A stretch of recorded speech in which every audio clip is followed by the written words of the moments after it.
इस वक्त हम जंतर मंतर पर मौजूद हैं। अभी लक्ष्मण यादव यहाँ संबोधित करके आए हैं छात्रों को, और आप एक नारा दे रहे थे, ये बता रहे थे कि जब जब मोदी डरता है हिंदू मुस्लिम करता है, जबकि अभी तक ये नारा था कि जब जब मोदी डरता है पुलिस को आगे करता है। क्या फर्क है दोनों? असल में ये नारा आज सुबह सुबह मैंने देखा सोशल मीडिया पर। दिल्ली में जब 20 तारीख को जितना अब तक पुलिस ने कहीं अन्याय अत्याचार इस तरह का नहीं किया होगा, बहुत कम किया होगा, उससे ज्यादा इसी देश के युवाओं पर दिल्ली पुलिस ने मोदी और अमित शाह के इशारे पर जिस तरह से निर्ममता दिखाई।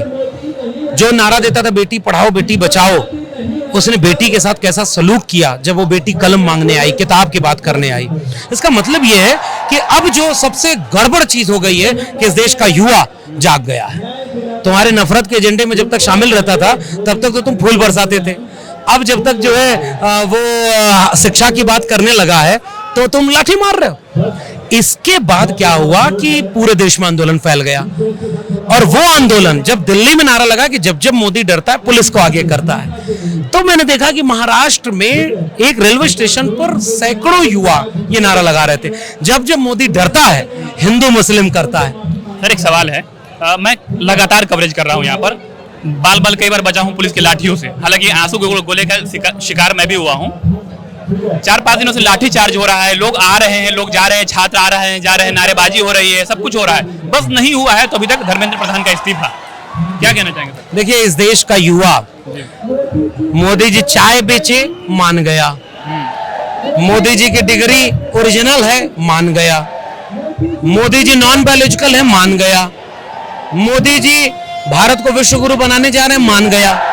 अब मुझे लगता है कि वो नहीं मानेगा जब तक इस्तीफा नहीं होगा। यहां वो नहीं मानेगा क्योंकि उसको आपने अपमानित कर दिया है। अब वो कह रहा है कि शिक्षा मेरी बर्बाद। मैं दिल्ली विश्वविद्यालय का प्रोफेसर रहा 14 साल, ये वही जंतर मंतर है। हम लोग शिक्षा को बचाने के लिए जाने कितनी बार यहां आंदोलन किए। जब नई शिक्षा नीति को आपदा में अवसर बना करके कोविड की आड़ में पास करा दे, बिना संसद में संस्कृति के शिक्षा बिक गई। हमारे जैसे लोग जब आरएसएस और बीजेपी की नीतियों के खिलाफ काम करते तो विश्वविद्यालय से निकाल दिया। मैंने प्रोफेसर के डायरी में लिखा कि इस कलम और किताब पर सबसे ज्यादा हमला हो रहा है। ये युवा नहीं जाग पा रहा था। हम तो इस आंदोलन को देख के खुश हैं, सुकून में हैं कि अब कम से कम वो जागरूकता आई है और ये एक आंदोलन जन आंदोलन बन गया, किसी एक संगठन किसी एक पार्टी का नहीं है। और गांव-गांव में ये आंदोलन हो रहा है। मुझे उम्मीद है कि इस आंदोलन से कम अनपढ़ जाहिल लोग जो सत्ता में बैठे हैं, जो रोज हिंदू मुसलमान करते हैं, जो रोज दंगे की बात करते थे, जो विभाजनकारी हैं, वो हारेंगे और इस देश में संविधान जीतेगा। इस बात का ये आंदोलन एक तस्दीक करता है। सर छात्रों का सरकार पर गुस्सा तो है ही। मैं जब रिपोर्टिंग कर रहा हूं तो हम तो अल्टरनेटिव मीडिया से है, हमारे साथ तो कुछ नहीं हो रहा है, लेकिन मेन स्ट्रीम मीडिया वालों को खदेड़ा जा रहा है सर। उनकी वजह क्या हो सकती है? एक बात है कि देखिए, टीवी चैनल वालों ने अपनी साख चुकी इतनी ऊंची कर ली कि वो अपने एसी स्टूडियो से बाहर जाकर रिपोर्टिंग नहीं कर पाते।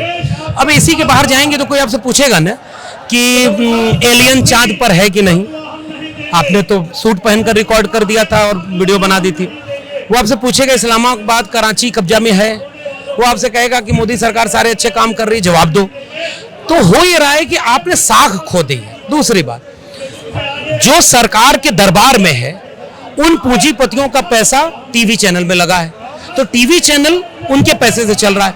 और जो एंकर टीवी में बैठ करके रोज हिंदू मुसलमान या नफरत या सरकार को बचाने का काम करता है, वो उससे बाहर नहीं आता। उनके गुस्से का खामियाजा उस रिपोर्टर से उठाना पड़ता है जिसके हाथ में उसके ब्रांड का माइक होता है। गुस्सा उस ब्रांड से है जिसके रोज के प्राइम टाइम में किसानों के सवाल नहीं है, नौजवानों के सवाल नहीं है, देश को बचाने का सवाल नहीं है, संविधान का सवाल नहीं, तो वो गुस्सा उतर रहा है। लेकिन फिर भी मैं इस आंदोलन में शामिल हर युवा को कहूंगा, आप अपना गुस्सा गलत जगह मत उठाइए। तोते की जान कहां है? जो तोते की जान है उस पर हमला करिए। वो बीजेपी और आरएसएस है।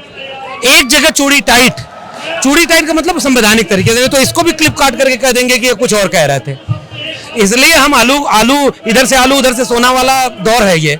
हम ये कह रहे हैं कि बाबा साहब का संविधान युवाओं को कहता है कि अपनी ताकत दिखाओ, हिंसा मत करो। हिंसा बीजेपी अपने वालों से कराएगी, तुम्हारे ऊपर थोप देगी, आंदोलन खत्म कर देगी। वो तो चाहती है हिंसा करो, इसलिए ट्रक खड़ा कर देती है, पत्थर वाला गाड़ी तोड़ के खड़ा कर देती है, एकदम चुपचाप। इकबाल ने एक शेर कहा था कि जमहूरियत एक तर्ज हुकूमत है कि जिसमें बंदों को गिना करते हैं, तौला नहीं करते।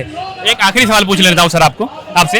इस आंदोलन को शुरू हुए 1 महीने से ज्यादा वक्त हो गया है, इससे पहले सीए एनआरसी का मूवमेंट हुआ था, तो उसमें कहा गया था कि ये जो जितने लोग हैं बांग्लादेशी और पाकिस्तानी हैं, किसानों का मूवमेंट हुआ था तो कहा खालिस्तानी है, और भी मूवमेंट हुए तो उसको अलग अलग नाम दिया गया। इस मूवमेंट को अभी तक कोई भी इस तरह का नाम, जो उपनाम जो दिया जाता है आईटी सेल के द्वारा, वो नहीं दिया गया अभी तक। इसकी वजह क्या हो सकती है? हम डीयू में जब पढ़ाते थे और हम लोग जब भी शिक्षा की बात करते थे, छात्र शिक्षक, तो वो कहते थे अर्बन नक्सल है, नाम है उनके पास।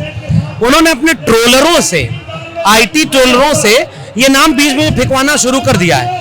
कुछ चीजें वो टेस्ट करते हैं कि देखिए जरा इसका करंट कितना, तालाब में पत्थर मार के, तो वो कहे कि विदेश से फंडिंग हो रही है। तो तुम प्रधानमंत्री और गृह मंत्री किस बात के? अगर फंडिंग विदेश से आ गई, जंतर मंतर पहुंच गई, आंदोलन में लग गई, तो तुम तो पहले इस्तीफा दे दो, जिम्मेदारी तो आपकी है। आप नाहक ये सब काम मत करिए। ये वही हुआ है जो कल तक आपके बातों पर, झूठी बातों पर खुश हो जाता था तो आपको मजा आता था, आप मन की बात सुना दे। और इसलिए अब ये अपना शिक्षा मांग रहा है, कलम किताब की बात कर रहा है, पेपर लीक रोकने की बात कर रहा है, तो इनका अपमान मत करो। वरना जिन हाथों में ताकत होती राज तिलक करने की, उन्हीं हाथों में ही शक्ति है सर उतार लेने की। तो ये थे हमारे साथ लक्ष्मण यादव, जो अपने वाक पटुता के लिए जाने जाते हैं। ये डीयू में प्रोफेसर थे और अपने विचारों के लिए इन्होंने कई सारी किताबें लिखी हैं। अभी ये कोकरोच जनता पार्टी का ये प्रोटेस्ट है, छात्रों का जो आंदोलन, उस पर अपनी बात रख रहे थे। इस वक्त जंतर मंतर पर राष्ट्रीय जनता दल के राज्यसभा सांसद संजय यादव आए हुए हैं। सर, क्या लग रहा है छात्रों का उत्साह देख करके? क्या लग रहा है आपको कि धर्मेंद्र प्रधान इस्तीफा देंगे? देखिए, छात्रों का उत्साह देख के एक सुखद अनुभूति हो रही है कि इस देश का भविष्य बहुत उज्जवल है। जो 12 सालों से इस देश की सड़कें और गलियां वीरानी हो गई थी, वो अब इनके संघर्ष से गुलजार हो गई हैं। जी सर, लोकतांत्रिक तरीके से अपनी जो बात रख रहे हैं छात्र जी, और उन पे जिस प्रकार बर्बरता से, निर्ममता से इस सरकार ने जो लाठीचार्ज किया है जी, वो निंदनीय है। जी, लेकिन ये जो सरकार है, ये तानाशाही की प्रकाष्ठा को पार कर रही है। इनकी मांगों को अनसुना करना, जन भावना का अनादर करना। जी। अब बिहार से राज्यसभा सांसद है, राष्ट्रीय जनता दल से जुड़े हुए हैं, आप कद्दावर नेता है। कल बिहार में छात्रों ने विरोध प्रदर्शन किया, जिसमें वीडियो निकल के आ रहे हैं कि वहाँ के जो विपक्षी पार्टी है उनका साथ उनको नहीं मिला। सर, इस पर आप क्या कमेंट करना चाहेंगे? भैया, हमारे छात्र अभी भी वहाँ हिरासत में है। कौन बोल दिया आपको? अच्छा सर, यहाँ पर हर रोज लाठीचार्ज हो रही है। सर, मैं वही तो कह रहा हूँ, ये लोकतंत्र में लाठी की भाषा नहीं होनी चाहिए। उन्होंने लोकतंत्र को लाठी तंत्र में बदल दिया है और इन्होंने बच्चों पे लाठियां नहीं चलाई है, उन माओं की कोखों पे लाठियां चलाई है, उनकी कोख पे लाठी चलाई है। और इनकी जो इन्होंने डंडे चलाए हैं, इनको सरकार जरूर दंडित करेगी। जो लाठी और लहू इन्होंने इन छात्रों को और बच्चों को लिया है, इन बच्चों को आप ये समझिए, उन्होंने अपने लहू से इस लोकतंत्र को सींचने का काम किया है। सर, बहुत सारे ऐसे लोग, जब पुलिस लाठीचार्ज कर रही है तो कुछ ऐसे लोग दिख रहे हैं जो सिविल ड्रेस में होते हैं, जिनके हाथों में कलावा होता है, जो पुलिस में है या नहीं पता नहीं चलता, लेकिन लाठीचार्ज वो भी करते हैं। इन पर क्या कहेंगे सर आप? देखिए, गृह विभाग ने ये एक बहुत ही गलत ट्रेंड शुरू किया है। जी, चप्पलों में जी,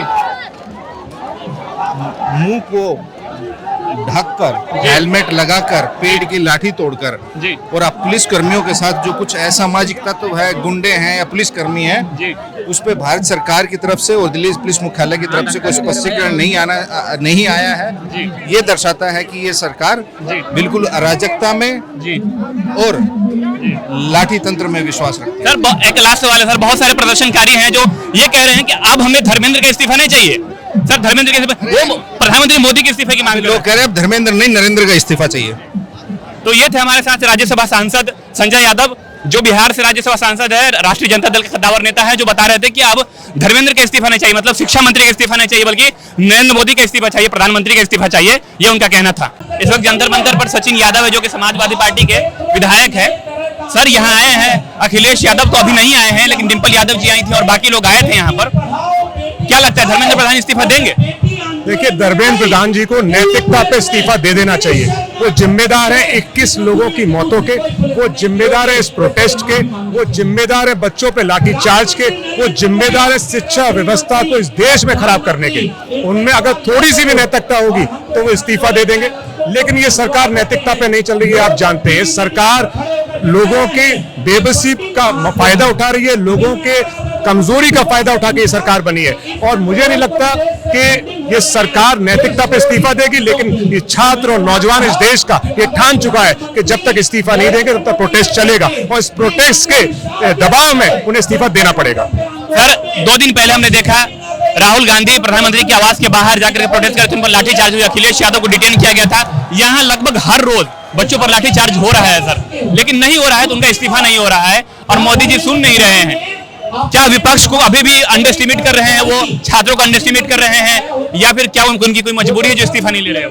देखिए, ये बीजेपी सरकार इस देश के नौजवानों को बड़ा कमजोर समझती थी, और इस देश के नौजवानों ने, छात्रों ने ये दिखा दिया कि छात्र और नौजवानों से बड़ी इस देश में कोई ताकत नहीं है। और ये जितना लेट करेंगे इस्तीफे को, उतना ही इस्तीफा इनको देना पड़ेगा, उनके साथ पूरे मंत्रिमंडल को इस्तीफा देना पड़ेगा। कल ही हमने देखा विजुअल, बिहार के राजधानी पटना से विजुअल आया है, जहां पर छात्र प्रदर्शन कर रहे थे, एंजॉय कर रहे थे प्रदर्शन को। पुलिस से पूछ रहे हैं कि सर लाठीचार्ज नहीं करेंगे, आप आंसू गैस नहीं डालेंगे, यानी डर नहीं दिख रहा था उनमें। अभी उत्तर प्रदेश में चुनाव होने वाला है अगले 6 महीने के अंदर में, 7 महीने में। आप विधायक हैं विपक्षी पार्टी के, क्या इस तरह का प्रोटेस्ट प्रदर्शन हम उत्तर प्रदेश में हमें देखने को मिल सकती है?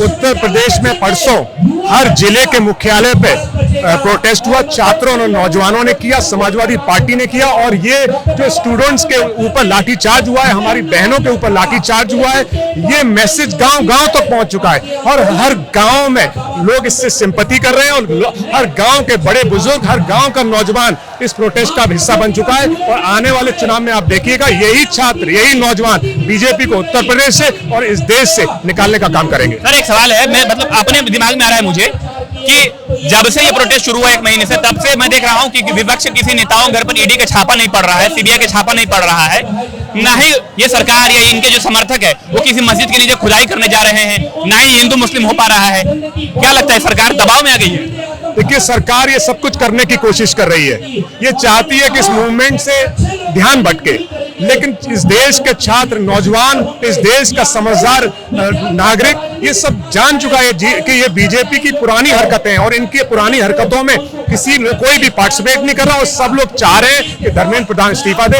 और बीजेपी इस सरकार से हटे।